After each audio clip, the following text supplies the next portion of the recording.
going on here? Just dropped that. Here we are, central Manchester, and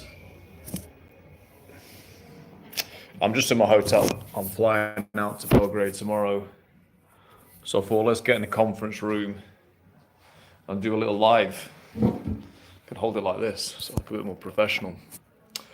So in this video, boys, I'm going to talk about male dating options, the options for ambitious men in 2025. Because it's summer 2025 already. So we've got to get ready to go. And this is almost going to be a little bit of an academic video in a sense, because I'm going to discuss the entire market as I see it currently. And then we're going to start to talk solutions. And we're going to start to talk solutions, and we'll talk individual issues and so on. So without further ado, this is my Thursday night live, currently on 0 views, just the way I like it. So let us begin by discussing the lay of the land in the dating market, the lay of the land for men. Okay, so currently, if you are a single guy, relationships is a different thing. Currently, if you're a single guy, what is the lay of the land? Well, as we all know, you've got the digital landscape, Instagram, social media, and apps. You've got the face-to-face landscape, clubs and bars, social circle, maybe work. And then you've got, within that, you also got daytime approach as well.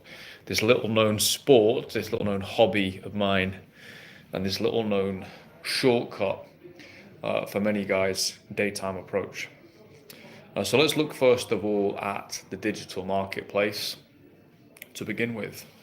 And let's also just think about how much this has shifted. So when I was a lad, when I was young, let's say 15 to 21, there was no social media whatsoever. There was none. So for a girl to get attention, to get the male gaze, which they adore, to get attention, they would either get it out and about in the streets, or they would have to go to a club or a bar and hope to meet someone and mingle in that way. And the result was that was what people did. That was what women did. And you know, you would talk about the girl that everyone, I remember there was one girl, it was actually my friend's older sister. She was about 17. We started going out at 15, and we saw her in a club, and she was like a goddess basically to us at that point, this 17-year-old girl. And I remember she literally lit up the club when she walked in. She was so radiant and beautiful, and she was like well done up and everything. And you could obviously see her physically moving through the place. The girls often had like really good social skills as well. Even in those days, they had some advantages, I would say, because they're socially way more attuned to things like clubs, especially at a younger age, way more than the guys are. But fundamentally, they had to be out in person. Now, obviously, they can get 10x that attention through one photo. So they can get a ton more attention just through photos. Okay, we already know this, but what this gives is it's an absurd overvaluation of the same product. Effectively, if we're talking in market terms, see the woman selling her wares, selling her beauty, which is effectively what they're doing. It's an absurd overvaluation that we've got online, you know, likes and so on, and even some productizing themselves as well, their beauty. So the online space really is, if clubs were favored, if clubs favored women, which they did, the online space magnifies that literally 1,000-fold. So yeah, that's essentially what's happened. We've got an absurd price bubble, which is so ridiculous. And a lot of these girls will have, well, I suppose it depends how real they think it is. If they think it's real, they will have rude awakening as they get into their 30s. But anyway, That aside, so women are getting overvalued as a product. Meanwhile, men are actually, I would say, overall being beaten down. Um, no, we mustn't accept change, Karishma. Bruv, get the fuck off my channel. I can see you're not the man for my channel. This is a men's dating channel where I talk about cold approach. So you can go fuck off, mate. Yeah. I'm only interested in people who are interested in daytime cold approach. And this is for serious guys. It's not for retards, okay? So, yeah, in the meantime, men are being beaten down on many levels. I noticed from my work in education, women again are being overvalued and men are being beaten down. And there's a huge disconnect. And I'm going to go into this into some detail. This might sound a little bit manosphere and so on, but a little bit red pill, but it's not intended in that way. All I'm wanting to do here is just to address the balance, readdress the balance in historical terms. And what I actually want to do is I want to devalue beauty for you right now. And I want to actually show you how much more valuable other things are. Female beauty is not actually very valuable compared to the other things I'm going to discuss now. That doesn't mean you're not going to pursue it, because you are, I am, we all are. But let's put it in its proper place. Let's look at the actual value of men and women in the world.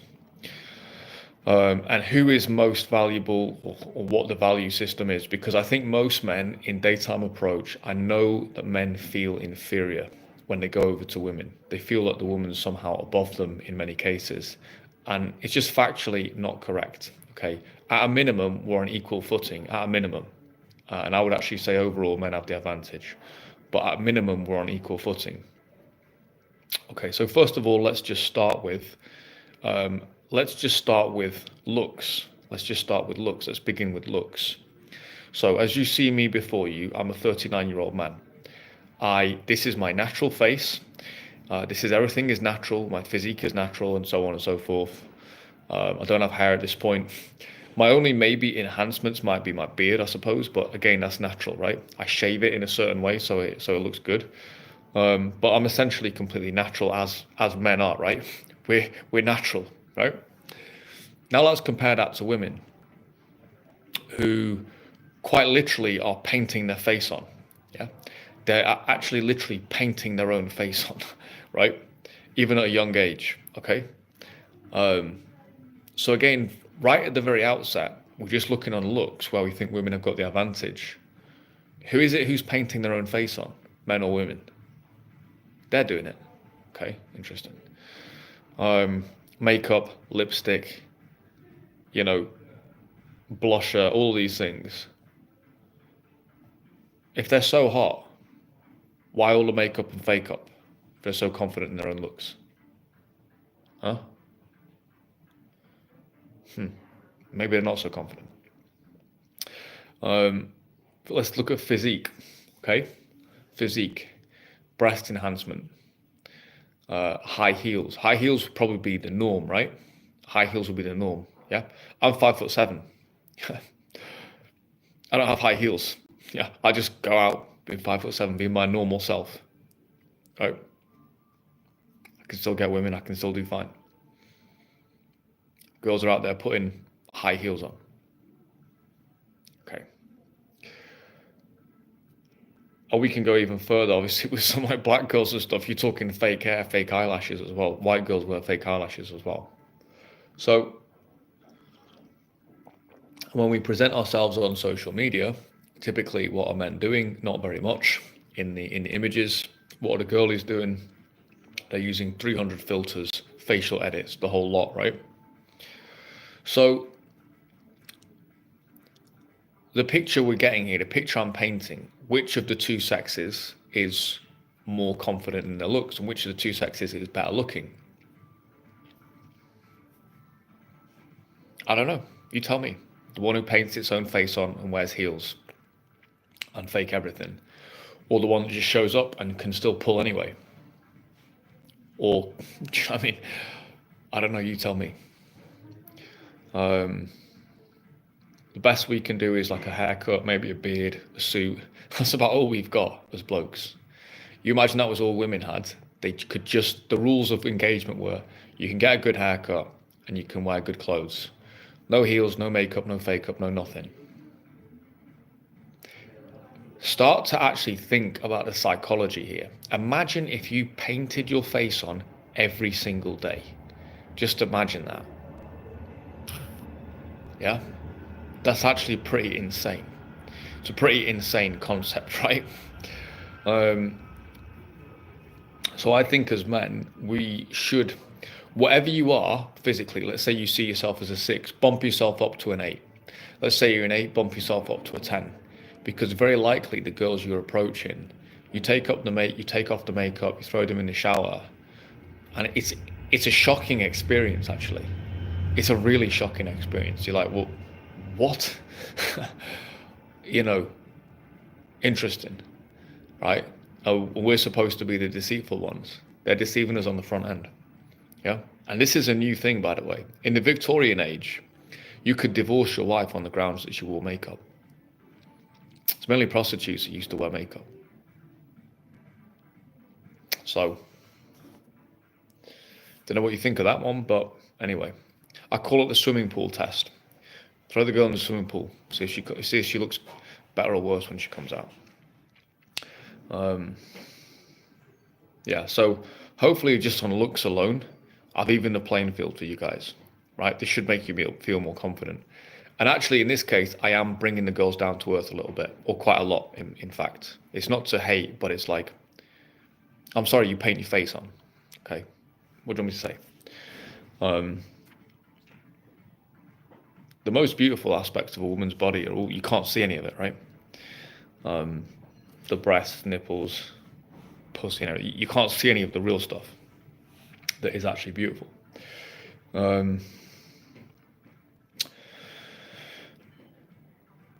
And in the UK, it's quite noticeable. I think the UK is basically the land of 7s, 6s and 7s. Basically, that's what we've got here. We've got a lot of 7s in the UK, and I would say objectively, our society overvalues women in that sense. That just the girls aren't particularly hot. They're not particularly great. You do have some good ones. But overall, I've lived in more than 20 different countries. The UK would not be in the top 10. It wouldn't be in the top 15. So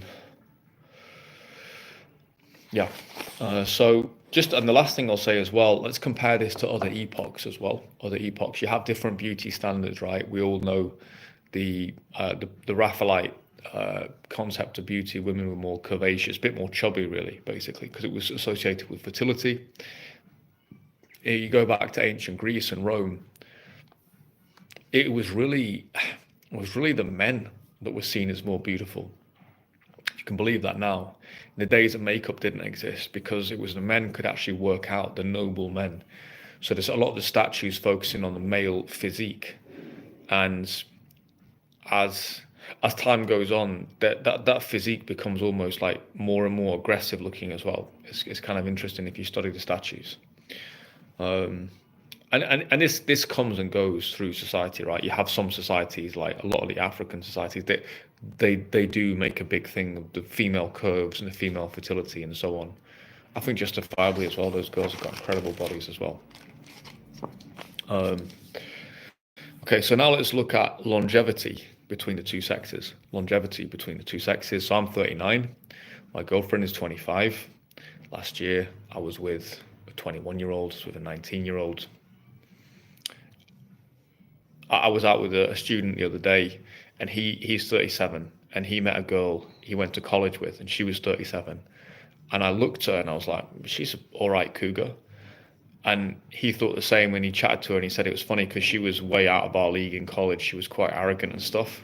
And you see her now, and like, on no planet can she compete with a 25-year-old woman, on no planet. And she was the it girl back in the day. Now I'm 39, and I can compete with a 25-year-old guy quite easily. I can surpass a 25-year-old guy. Depends on the guy, right? And it also depends on the girl as well. Some girls are looking for an older guy. Some girls want a younger guy. It just depends. A lot of that depends on the country and the culture as well. But the point is, at 39, I'm still well in the game, and I'm for my own self, I'm better than I was at 25, hands down. I'm better at 39 than I was at 25, not even close. I stopped a 21-year-old just out here, Manchester, a few days ago. Had a great conversation with her, and I said, "How old do you think I am?" She said, "You're probably about 40." I was like, "Yeah, I'm 39." She didn't flinch. I was like, "Yeah, when I was your age, I would not have dared to even talk to you." Yeah, that's what happens when you get old. You get confident as a man. So in terms of longevity, we're lucky as men. We're lucky, basically. We can age well, and we can become more attractive with age. Our fertility doesn't really drop as long as we stay in shape. People, there's a lot of stuff in the news, like, yeah, I can sense it because I'm sensitive to the angles of writing. There's a lot of stuff in the Western news about how men are losing their fertility. No, they're not. Not at all. I know multiple guys who've had kids in their 50s and 60s. Yeah, like in my own family. Yeah. So it's bullshit. We've got a maximum, we've got huge longevity, particularly if we take care of ourselves. And in terms of age, men start to peak in their 30s. You know, at some point the age does kick in. Obviously, like a 60-year-old does not look as good as a 32-year-old male, obviously. But that decline physically is much slower because you can kind of look more distinguished. You know, you get a few more grays, your beard looks a bit whatever. You can look very good as you get older physically. And even the physical decline is less, right? You can work out, we've got more testosterone, you can carry muscle mass to a much older age. So, and for women, the decline starts at 25. Their aging starts at 25, and they'll see it in their face. 23 to 27, you'll see it already in their face. I'm sorry to say. I am sorry to say. I wish it didn't. I wish nobody aged, but it does. So the aging process for them starts at 25. And by 40, it's game over. It's game over for them. Can't have a family, they're infertile, age 40. So it's game over for them. A woman is like a beautiful flower that blossoms young and blossoms out, right? A man is a different thing. We're like building this slow fucking castle, which takes a long time. Get off my channel, man. Stupid people. Was I pushing a pram? Anyone who asks stupid questions, you will just be immediately removed from my chat.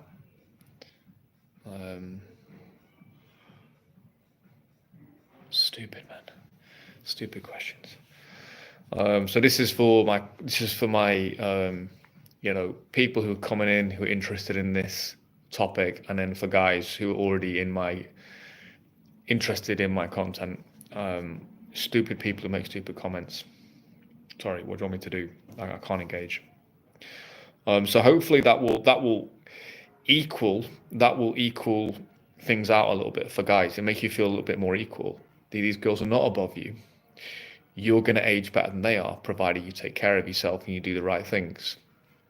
In terms of physicality, as I said previously, who are the ones painting their faces on and wearing high heels? Is that men? My face is real, mate. So you might be starting to think, hold on a minute, I think Wingbro might be right here. I think Joseph might be right. Should they be competing over us? They should be competing over us, shouldn't they? Yeah, we're the good looking ones. They don't. They don't. And why is this? Why is this? If all things being equal, they actually would. But all things are not equal. And the reason is simply the roles of the two sexes in relation to reproduction. Women carry the child, men inseminate, right? Men have testosterone. It makes men way more sexually driven than women. So it's a disequilibrium that is pushed by sexual dimorphism. It's pushed by testosterone, basically. That's what it's pushed by. So the reason we rate women up here sexually, and society does as well, women maybe even rate themselves in that way, it's not because there is actually a differential that makes them so much more beautiful. No, it's simply because men have got a lot of testosterone. Women themselves know this as well. They always like, what's the big deal about me? I don't even think I'm that good. And what they don't realize is, men, we've got so much test in our bodies. We're just looking at them as in this reproductive units. Yeah, we don't think this. This is not cognitive, but that's what's happening on the back end. Right, if you look into evolutionary biology and psychology. But yeah, and this is not something to worry about. This is the order of nature, and I'm interested in nature. Culture is okay, fine, but I'm interested in nature, the nature of things. And also remember your value. Like without a man, a woman can't have a child. She can't have a child or a family. She can have an orgasm, but it's a shit one. A lot of women actually, without a man, feel quite empty. Honestly, they can lack a purpose. And without man, there is literally no civilization either. Without men, there is no civilization, right? Everything of relevance in this room, these tables, chairs, lighting, electricity, the light bulb, the electricity that powers the city, the internet, the phone, just the roads out there, the entire hotel, all the metal fittings, the electrical fittings, all of it, every brick, every single thing here was done by men. There is nothing that was done by women in this entire place. Maybe a little bit of like, the cleaning and stuff like that, right? It's just, sounds like I'm being sexist here, but who's a sexist? Like, the sexists are the people making out things are equal. It's not even close to an equal contribution. It's 99.99%, 99999% men. So without men, there is no civilization. They're not even buildings, mate. There aren't even buildings. Women couldn't put up a building if just left their own devices. If we were the weaker sex and we didn't do anything, there would be no civilization, right? Camilla Paglia said it as well. She's a fairly smart Jewish female academic, and she just says it bluntly. She's a classicist. Without men, there's no civilization. We'll be living in huts. We'll be living in caves. Even huts will be beyond women.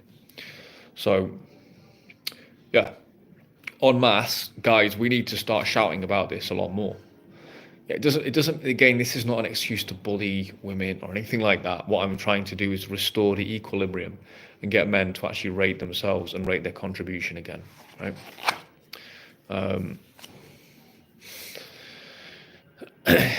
Yeah. Now let's move on to other aspects of value as well. We've talked mostly there about the physical. I came on to civilizational then, but let's talk about now the brain, the intellect, the mind. So there is a statistic that's thrown around that men and women have got the same IQ. We've got men and women exactly the same mentally. Okay. This is not true. Anyone who does any type of a dive on this knows it's not true. Anyone, frankly, who's got experience in education. No, this is not true, okay? The average IQ of men is still, even on average, 5 points higher on average, which is it's a fair average, right? But women cluster around the middle a lot more. Women cluster around the middle. So let's say in the 95 to the 110 range is the vast majority of women. And there's some going up there to the 120s and 130s. There's practically no women in the 140s. There's not that many men at all. There's very few men, but there's practically no women, right? So the distribution clusters for women around the middle, and men are on average higher. And at the top end, men outnumber women 4 or 5 to 1 in the over 130 bracket. Yeah. So in the bracket, that's going to mean you're the type of intellect that is capable, maybe of running a country, running a company, making an outstanding contribution in mathematics or physics or electronics or chemistry. There's going to be more men. There are going to be some women who are capable of that. Like, just in terms of the raw IQ power, the brain is synapses, man. Cognition is synapses and areas of the brain lighting up, and it is a physical process, right? Just as much as the body is. And whilst there are some women in that league, there are many more men. Men are going to outnumber them 4 or 5 to 1. Okay, so it's statistically unequal between the sexes, right? And again, This is not a reason. If also don't delude yourself. Yeah, if you're average and you meet a girl who is fairly obviously smarter than you don't want to fucking delude yourself just because you're a man. This woman's dumb. No. To equal what is equal, and what is unequal must be treated as unequal. Right? It doesn't mean you have to worship anybody or anything like that, but just a basic nod of the head. Yeah, I can see she's smarter than me, or I can see she's not as smart as me. That should be a basic, right? And the reason that there is something of an equal distribution overall, because five points is okay. It's not like 20 points, right? The reason is men do make up the most of the bottom 20%. So you've got a lot of very dumb men as well, unfortunately for us. But it makes sense in a way. It makes sense. Like, you need men who are just literally willing to run into a fucking raging battle, like, and just get killed. Yeah, you actually need guys like that. They're important. They should be honored and respected. Or just people doing like more brutal labor, like putting up buildings and stuff, like physically doing that labor. What you want is someone who is not very smart, who won't get bored, and who is physically strong. So that's why you need that 20% of men. Yeah, and again, I'm not disrespecting those men. They're absolutely worthy of respect, because there wouldn't be a building standing anywhere without them. Yeah, so the smart men need them just as much, right? But that's why you've got this disparity between the sexes. So I'll also talk here about the processing of men and women as well. Obviously, when you look up the processing style of men, it depends, but most of the time we're all both emotional and cognitive. Most of the time men will tend more towards the cognitive, and if they don't, they're typically viewed as feminine, female, wishy-washy and weak, and they usually have to work on that until they're able to go a bit more into the cognitive. It's not to say leave the emotions, but just to go a little bit more into that cognitive mode, and stay cool and calm, right? It doesn't mean you can't be emotional as well, but women will typically be more in that emotional mode. Yeah, it just is what it is. I mean, it is what it is. They just are. It could also be quite calculating as well. So I don't want to. But that's more they're very interpersonally calculating. But in terms of, we all know, right? The kind of midwit, over emotional midwit woman. We all know this meme. It's real. It's there for a reason. Okay.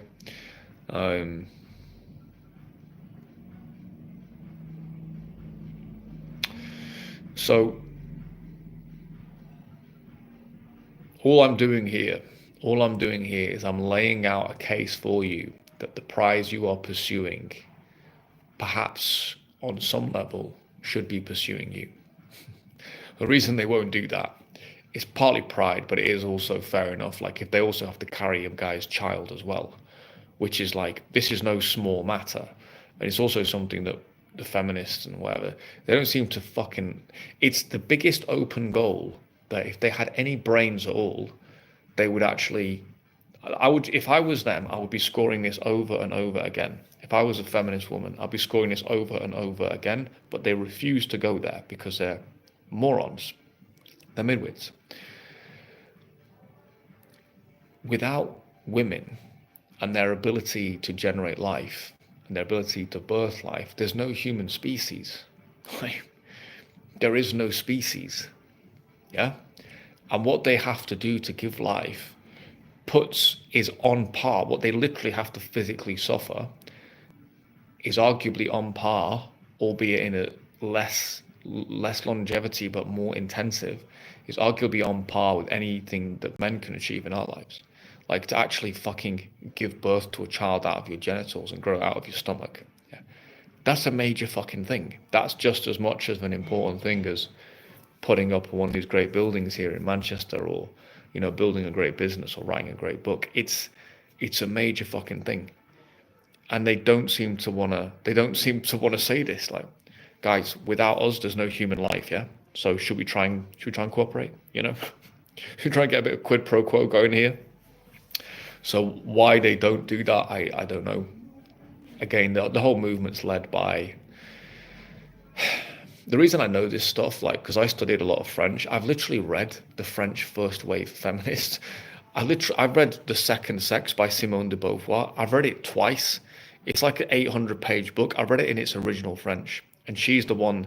People quote her, and they've never read her. I've read that book twice, and I still see the traits of womanhood in there, which is smart but mixed up. And ultimately, she's a submissive.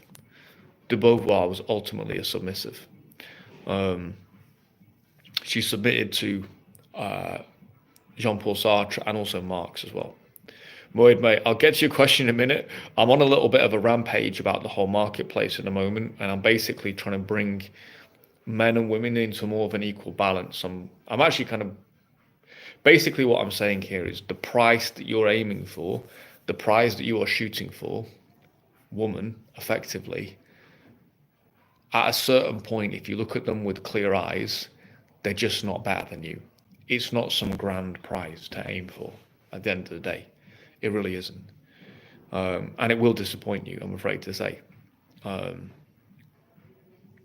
It's not radical feminism. It's the whole movement's radical, because equality is an abstract notion. There is no equality in nature, anywhere in nature. Guys on this live, we're not equal either, by the way, and I'm not equal to anyone else either. We all have a profile on which you've got 1,000 characteristics. We're not equal on any of them, right? Some they're just different, and some are better and worse, right? You know, so they're just like, it doesn't exist. Equality has always been a myth from the start. It doesn't exist anywhere, right? It doesn't mean we're disrespectful. It doesn't mean we act like we're better than everybody else, but yeah, it just doesn't actually exist. So anyway, I would advocate cold approach, using approach to develop your social skills, to develop your balls, to develop your charisma, your confidence, and obviously you get girls along the way as well.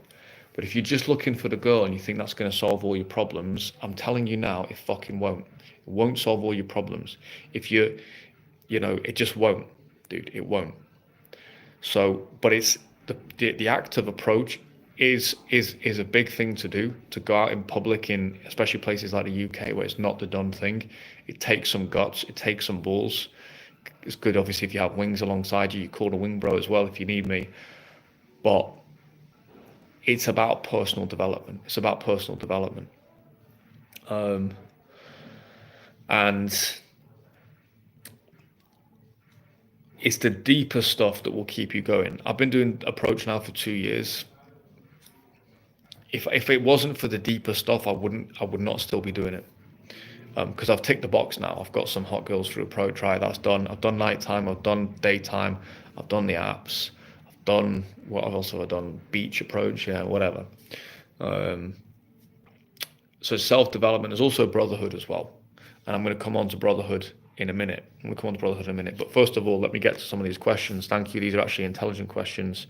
So thank you for answering them. So Mahid, actionable steps to stop putting women on a pedestal.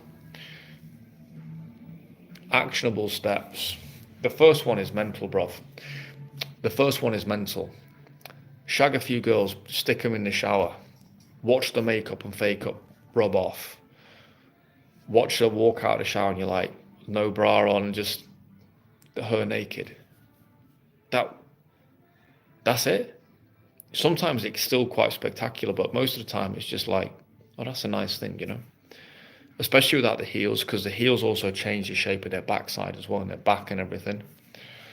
So getting some experience and realizing what you see in the street is an illusion, and what you see certainly on social media is a total falsehood, right? So think about that, and then also think about their brain power as well. I mean, I've been on dates with hundreds of women, hundreds and hundreds, right? I'm 39 years old. I lost my virginity at 15, and I've pretty much been sexually active since then. So that's 24 years. And the number of conversations I've had with a woman where her intellect alone, her intellect alone taught me something conceptually that I was not aware of. I can count two. I can think of two. One was a professor of psychology, and the other was she was kind of a long-term girl who kind of got smarter as I knew her for a lot of years. She went through like a master's program, and she was working within technology and so on. She had some insights, to be fair to her, as things got older. She got older, but they're quite rare. They're quite rare. Most of the stuff that I learned from women, much more of it, I learned a lot of interpersonal stuff from girls. A lot. Way more than guys taught me. Way more. I remember one girl that I dated she had ADHD, dyslexia. She was considered, she said at school, she was in the lowest set in school. She goes, I swear to God, there were people in my set who had Down syndrome. This girl, she was hilarious. But how astute this girl was in terms of reading people was unbelievable. She could, if I just put her in a room, if there's 20 people and she just came with me, afterwards I'd just be like, what do you think of this person? And she just perfectly surmise that person's angle immediately without even trying. So natural. Right? So a lot of stuff you learn from girls can be interpersonal. And then also there's a lot of just average. They don't have anything to contribute really. So in terms of intellect, man, just realize like what's so impressive about them. Like, you know, and maybe you realistically, you're not going to encounter like the female Madame fucking Curie. You're not going to meet her. So just remember, there's a decent chance you'll be smarter than her. I'm not saying you will be, but there's a decent chance you will be. And then when you get all the makeup and fake-up off, she's just there, and it's almost a fucking disappointment. It's almost a disappointment. And they know it. They know it better than anybody. Yeah? So it's not to be negative. I'm not saying don't be motivated towards them. We've got testosterone. They could be not particularly interesting. They could have never read a book. They could not have any makeup on. And we're still going to find them attractive. They had fucking hairy legs and hairy armpits back in the day, 20,000 years ago. We basically looked like chimps 20,000 years ago. We still shagged each other. So, you know, this whole modern stuff is just kind of bizarre, right?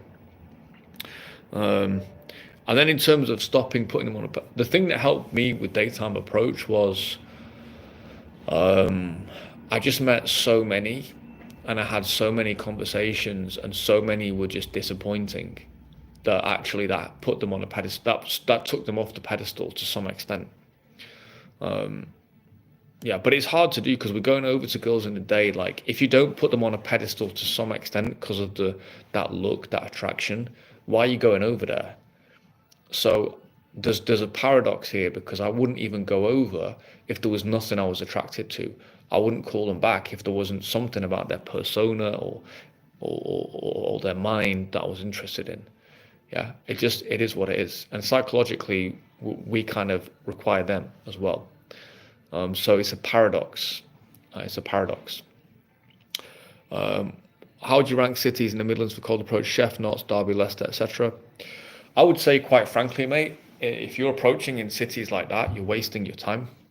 Quite honestly, you know, I've approached in Sheffield. Unless it's your local city, let's say Nottingham's your local city, by all means use it. But I actually think your location, like, if you're in a frankly inferior location, you're going to get inferior results. And what you need to do in those places, you've got to find your pockets, your niches and your pockets. So I found my Latin girls, I found my African girls, I found a little bit Indian girls as well. Those were my pockets where I felt those girls were outperforming the other girls, and it was accessible. So you need to find your pockets. Obviously, Leicester, there's a lot of hot Asian girls there. Birmingham, there's a lot of hot black girls there as well. So you find your pockets, but as a general rule, I said it earlier in the live, the whole of the UK, I've lived in 20 countries. UK is not in the top 15, mate.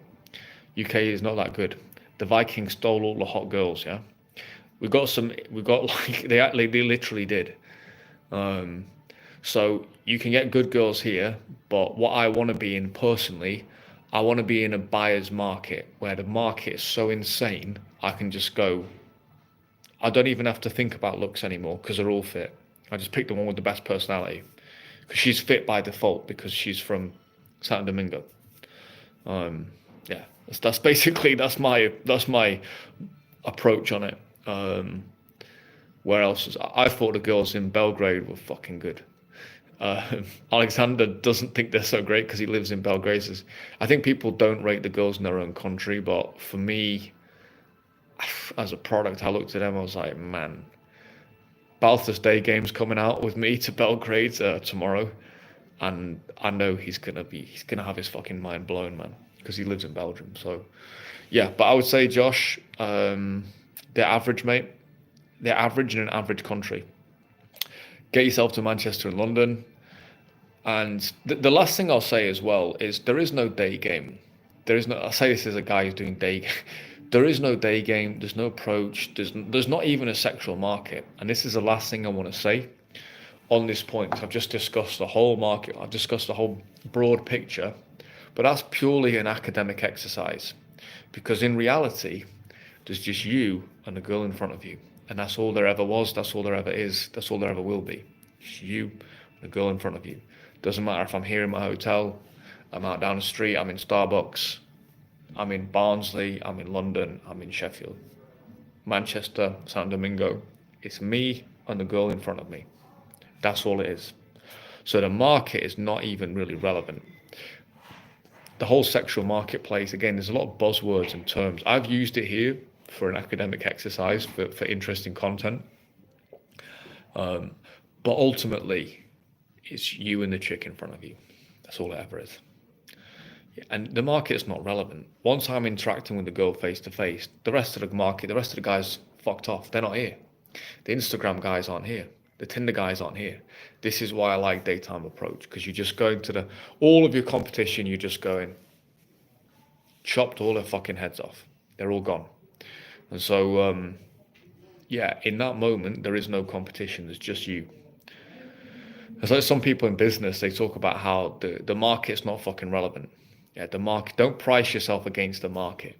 You price yourself stratospherically higher. You find a complete category of your own. And that's kind of what we're aiming to do with Cold Approach. But yeah, you can't outgame a shit location. UK's average. But then again, all you need is one girl. All you need is one girl. One of the best girls I've got with was in Sheffield a couple of years ago with Daytime Approach. Well, certainly the girl with the biggest tits I've ever seen. I'm a simple man, yeah. She just had unbelievable tits, this girl. Salvador da Bahia, Brazil. Girls were very overrated. Girls are not attractive at all. I would say the average standard was like a 4. They were fucking ugly, man. Girls in Salvador, which is mostly because it's 50% obese now because of all the American food. Destroyed that country, man. Destroyed the women in that country. They're all fucking obese, and you see all the American junk food everywhere. They just gobbled it all up. But again, the market's not relevant. I met Miss Universe in the mall in Salvador da Bahia. And was she fit? Yes, she was fucking unbelievable. She was unbelievable. She's probably the hottest girl I've ever approached. Got her contacts, never dated her, never went out of her, but still, to have even found her and had the balls to approach, I was having heart palpitations, mate, when I saw her. And it was because of my friend Ephraim's words, young Ephraim in my ear. It just shows age doesn't matter when it comes to approach, man. You're learning a new skill. No matter what age you come in, you've got to go through the same stuff, because he was 25 and I was like 37. And I probably was more experienced than him, but he said something about he'd rather bomb disgracefully than go home with regrets. And in that moment, I just thought, he's right. Let me fucking go in for this Miss Universe. And it went super well. So in that moment, the rest of the market, the fact that chicks were ugly there, the fact that I was just an English guy at random, again, maybe theoretically against all these other guys, didn't matter. It was just me and the approach. So let's go on now to the deeper stuff that you get from cold approach, which is what I wrote down earlier on. Self-development. And also cold approach, what it does is, because you feel these weird insecurities about stuff, what that is also useful for is it shines a light up to, you can feel quite naked, and it can shine a light up to insecurities in a way that your day-to-day life won't. And so that can be quite good to highlight something you actually need to work on. Yeah, this beyond the scope of this channel to discuss like how you work on yourself. That's not the scope of this channel. But there's many other guys. The guys I recommend is Phil Parker and a guy called Jerry Wise as well. I think he's got very valuable work as well. Different angles, but good. And then the next one is brotherhood as well. So we're on this channel. We're trying to get women, right? I'm trying to help guys who want to learn about cold approach and relationships. I'm trying to build guys' self-esteem as much as possible, and I'm actually trying to restore my end game. If I could wave a magic wand, would be to restore male self-esteem and to restore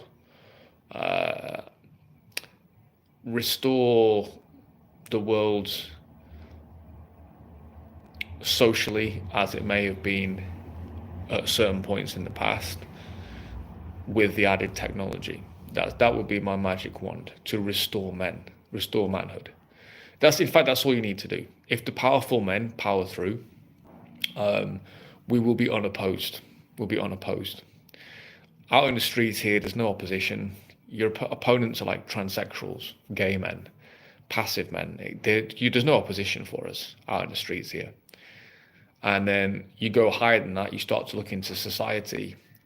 You look at all the way everything's become feminized in the West. It's just because all the dynamic men have gone into business, sports, and all that type of thing, and they've not gone into the institutions, academia, and politics, and some aspects of like finance, which because they're so boring, frankly, don't attract like dynamic men. But so they've got feminized. But if once we actually start to go back into those places, which we will, the younger generation's on the way. We don't even have a fucking clue what's going on, but this will happen.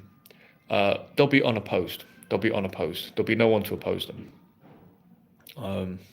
So my vision is much bigger than cold approach. And it's not just, there's literally hundreds of guys promoting different versions of the same content, and mine is kind of cold approach related, but there's many other connections to it as well. And yeah, my ideal scenario here, what I've got is a brotherhood, right? Bratva, of guys who prove themselves in the streets, basically. For me, if you prove yourself in the streets, like you go out, you do 500 cold approaches, you get laid a few times. For me, it commands respect.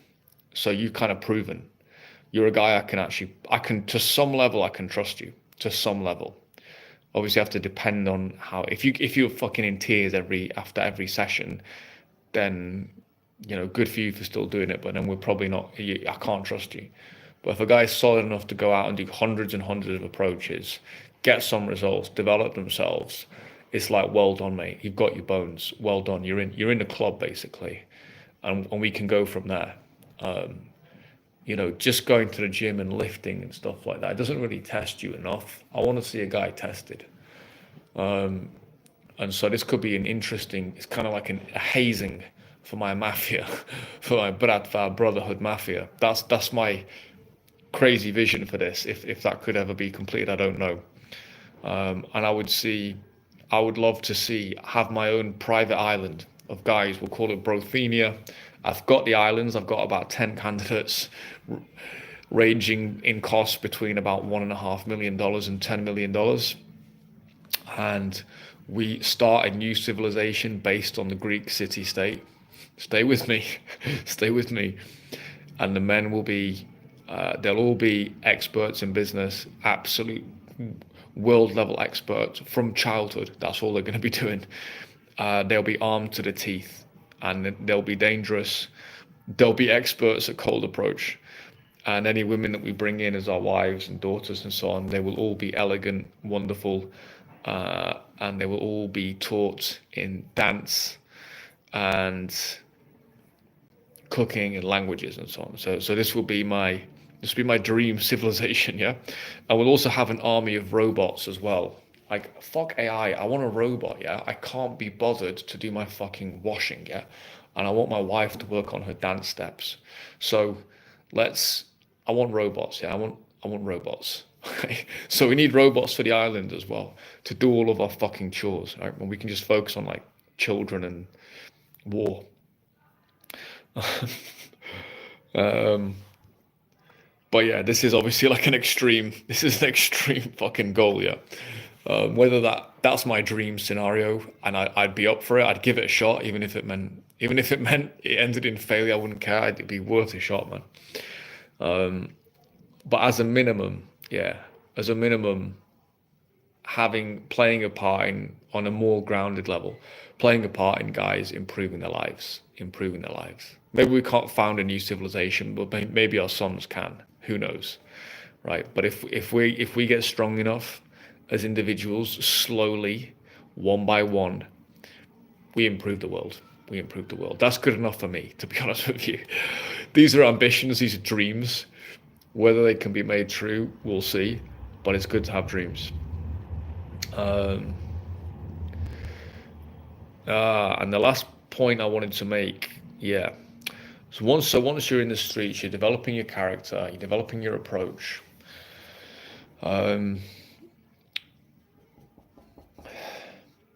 You do start to look at geography. So Josh, you asked about geography earlier on. You start to look at geography, and geography quite quickly will become your limiting factor. Once you can get numbers, you can get laid and stuff. Once you can do a bit, geography is going to be a limiting factor, and it's geography and it's culture. So there are some cultures where it's just not very competitive offer, and the approach itself is harder to do because it's just so confusing for the girls who don't really know how to be approached properly. Places like that, you have to babysit the girls through the approach. Macedonia was a little bit like that. I like the girls, but it was a little bit like that. I was solo as well, so it's not easy. UK's hit and miss. It's just, you're motivated to see these girls again. It's a girl with like bad posture. I don't know. So passport is the answer. It is the answer. I would recommend traveling to different parts of the world that you're curious about the culture, you're curious about the sights and sounds, and just seeing what there is out there. Even if you think, you know what, I just love English girls, maybe you just love blonde girls, and that's fair enough. But maybe try Sweden as well. Maybe try Moscow as well, and see what else is out there. UK's it's all right. Could be worse for sure, but Salvador's worse than the UK, by the way. Brazil, objectively, the girls in Brazil are nowhere near as fit as the girls in the UK. Nowhere near. One of the worst places I've ever been for chicks is Brazil. And I've lived in Rio. I've lived in Salvador de Bahia. I've been to Rio for a decent amount of time. I've been to Sao Paulo. I thought Rio and Sao Paulo were dustbin level quality, mate. Dustbin level. Atrocious quality. Utterly atrocious. Atrocious quality. It's the most overrated place for women that I've ever seen. Now, having said that, it's a massive country. Yeah, so places like Minas Gerais, which is further inland, I've met quite a few hot girls from there. I've never been there, but I've met hot girls from there. Places like Amazonas as well, you've got those native looking girls, I've got a bit of a thing for them. And then also down in Florianopolis as well, which is supposedly the hottest part of Brazil, which I can believe. So it's almost like multiple countries in one. But the places I've been, Rio, Salvador, and Sao Paulo, are dog shit. dog shit. They would be close to bottom of my list, really close to bottom, which would surprise people because of the image that Brazil has fakely. Brazil is the Instagram plastic surgery fake of the world. It's a fake country. It's not a real fucking country. It's completely fake. I still love it. I love it for what it is. It's just a dirty, crazy country with a few fit girls in it and just a lot of crazy people. And I like the Portuguese there. But what it purports and what it actually is are two wildly different things, and that includes the women. But you don't know that unless you've actually been out there. You've lived out there. My friend Richie, who's gone out to, he likes the blondies, and he's been going out to Northern Europe, should we say? He likes to keep it a secret, his destination. He's going out to Northern Europe. Yeah, he's been he's been going out to the lands of the Vikings, right? He's been having his pick out there. Most guys, once they start to get the skill, they realize I'm limited in Manchester. I'm limited in fucking Sheffield. Like if you've got the balls to go out and do 500 cold approaches, just get after you've done that, get on a fucking plane, get on a plane, go to fucking Zagreb, go to Belgrade, yeah, go to Stockholm, go to Madrid, go to Santo Domingo, and go to Caracas. If you've got a lot of balls, go to Caracas. You've got to experience it firsthand, man. And the last thing on this point as well is you can, in some places, you can have higher relative value than in other places. So this does play in. So here you've got the UK's, one of the things you just kind of notice about a lot of the girls is just kind of like, there's almost a lethargy to it. They're just kind of like, there's just a sort of lethargy there. In the moment they can like you. It's like all these things, like, but it can kind of fade away, right? And it's like, it's not even like there's better offers in some cases. It's just like, they're just lazy. This is the fucking weird thing. There's a torpor in Europe. And I've heard other people talk about this. It's like, it's not even like they're getting banged by other, you think, oh, they're getting banged by other guys. Maybe if they're like American or something. Sometimes in Europe, they're not. They're not even. Because I know this because of girls I've been with. And they've been slow to respond to me and stuff like this. I'm like, oh, you must have had loads of guys around. And she's like, no, I've not been laid for like 2 years. What? You know? It's just laziness. They just kind of, they don't have that testosterone. They don't have the get up and go. It's interesting, right? Obviously, some of them are not looking to necessarily get laid either. So being in a place where you've got a bit more motivation in the waters, and then you've got a higher relative value because you're more of a rare commodity. Being an English guy, in some countries I'm a rare commodity. That provokes curiosity. In other countries it really doesn't, but there's lots of places where you've got relative value. So if you're a white guy from Western Europe, go somewhere that's not white. Yeah. And I mean, it's pretty well known. Black guys can do well in a lot of countries because they're just rare, you know, as can black girls. Yeah, so it's just relative value, right? Differentiation gives you a little bit of an extra boost, gives you probably a couple of points even in a boost of your how you're viewed by others. So that can also factor in as well. But yeah, wherever you go, you're gonna have to approach, and don't expect the world to fall at your feet just because you've got a British passport. You know, this is not like 1906 or like whatever, like 1970 or something. Most of the world is now caught up with the West, if not overtaken us, frankly. Yeah, the standard of living, like in the Balkans, objectively, the pay is lower, but the standard of living overall is better, without doubt.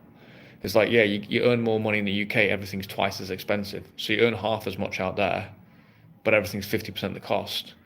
Plus, you don't have what we have here, which is, I'm just walking around Manchester today and just, what is going on? This is no longer a country, okay, on so many levels, right? It's no longer a culture. It's no longer a cohesive culture. Yeah, they don't have that out there. The Balkans is so strong. So that's why it's one of the reasons I like it. Dominican is the same, mate. Dominican is rock solid, hey, rock solid. partly because no one's interested in it, but that's allowed it to just do its own thing. But anyway, these countries have caught up big time. Yeah, big time. Even financially, they're starting to catch up. Like I think Poland's GDP per capita now is getting close to the UK, and costs are definitely lower. So these places are catching up. So, but you're still going to be, as a Westerner, you can still provoke curiosity, particularly if you can approach. Approaching is always your secret weapon. That's all I had there for this evening. I wanted to redress the balance. That may have been a little bit red pillish, but I'm okay with that. I just wanted to redress the balance there. Take women off the pedestal. They go and crap as well. They're not that amazing. Yeah, I like them. I'm not trying to diss them, but we're on their level. Don't fucking worry about that. Yeah. We just have a lot of testosterone, so we compete over them. Yeah. They let us do it. But realistically, as a minimum, we're on their level, and men have a lot more longevity than they do. So, we got anything else here? Any more questions, boys? Who's on? So I've got Mohid, I had Josh, and I have Fresher Start as well. If you guys are looking for something, there's only so much information you can really like. Do you know what I mean? This is just a live for my own discipline and just to continue to build the channel. But if you are looking for something that's more developed, I'm running immersions this summer in Belgrade. I'll be out there with 2 other coaches. We'll be running immersions, which will basically get you kick-started in this world of daytime approach. So you get a 3-day immersion, plus you also get a 90-day support from me as well, because it's a long process, right? I've got other products coming down and other services coming down the line later this year, which I'm excited about. I'm going to have a newsletter as well, like something along the lines of 15 crucial dating tips and approach tips that are going to be coming out. That's going to probably be whenever I get around to it, but soon. So lots of exciting stuff. Now I've got a lot of stuff done in the UK that I need to get done here. Lots of exciting stuff coming down the pipeline to help guys through this. And guys have their struggles, man. Guys have their struggles. So I just wanted to equalize the playing field a little bit more for guys there. And yeah, if you are struggling with self-esteem, then cold approach will build it, but I would recommend a couple of other things alongside that as well. So if there are no further questions, boys, this is Joseph Ungbro. I look forward to seeing you on the next live. You'll be seeing some live in fields coming through in Belgrade in the up and coming weeks, and it is going to be absolutely fucking sick. I cannot wait to be there. Frankly, I can't wait to leave the UK. It's been good though. Been out here, been doing immersions with people, christened my nephew, finished my book, done a ton of work, seen everybody. It's been a good visit. So yeah, Josefsky, peace, love. Laku noc. And I'll be seeing Belgrade tomorrow.